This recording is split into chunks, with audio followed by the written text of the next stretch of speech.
গ্রাহকের আবেদনের প্রেক্ষিতে নতুন মিটার সংযোগ দিচ্ছি আমরা। উনি আবেদন করছিল অনলাইনে যে কোনো একটা কম্পিউটার দোকান থেকে।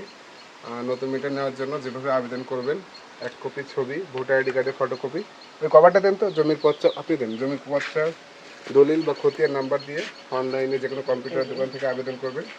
আর আবেদনের পরপরই এই যে ঘরের ভিতরে যে মিটার থেকে যে তারটা গেছে, এই মিটার বোর্ড, এই যে আর্থিং রড, ঘরের ভিতরে ওয়ারিং, এটা কমপ্লিট করবে। এগুলো কমপ্লিট করার পরে আমাদের অফিস থেকে লোক তদন্তে আসবে যে আপনার ওয়ারিং সহ সব কিছু সঠিক আছে কিনা। এগুলো তদন্ত করে উনি দেখবে। যদি দেখে যে হ্যাঁ সব কিছু সঠিক আছে, কোথাও কোনো অসুবিধা নেই এবং খুঁটি থেকে মিটারের দূরত্ব 130 ফিটের ভিতরে আছে, তাহলে আপনার মিটারটি অনুমোদন দিবে। এবং অনুমোদন দেওয়ার পরে আপনার যে মোবাইল নাম্বার দেওয়া থাকবে, নির্ধারিত মোবাইল নাম্বারে কাছে আসেন, নির্ধারিত মোবাইল নাম্বারে আপনি SMS পাবেন যে কত টাকা আপনাকে অফিসে জমা করতে হবে।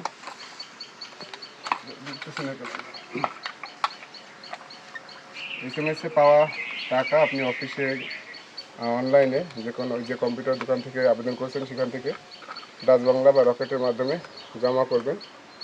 জমা করার পরে আমরা সেইভাবে মিটারের সংযোগ দিয়ে যাবো। আপনার এই জমা করলেই কাজ শেষ, আর কোনো কাজ নেই। হ্যাঁ দেন।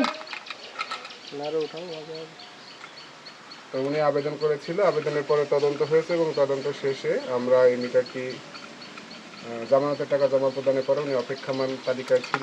যেহেতু আমাদের অফিসে তার এবং মিটার ছিল না, এই কিছুদিন হলো আসছে, তো আমরা এবং তার এবং মিটার দিয়ে ওনার সংযুক্তি দিয়ে দিলাম।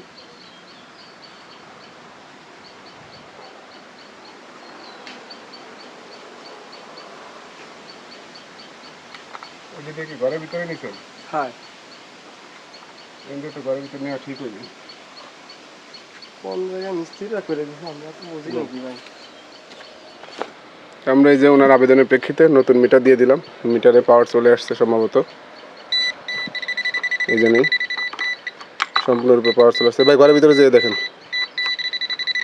সম্পূর্ণ নতুন 00 ইউনিট। করছেন না?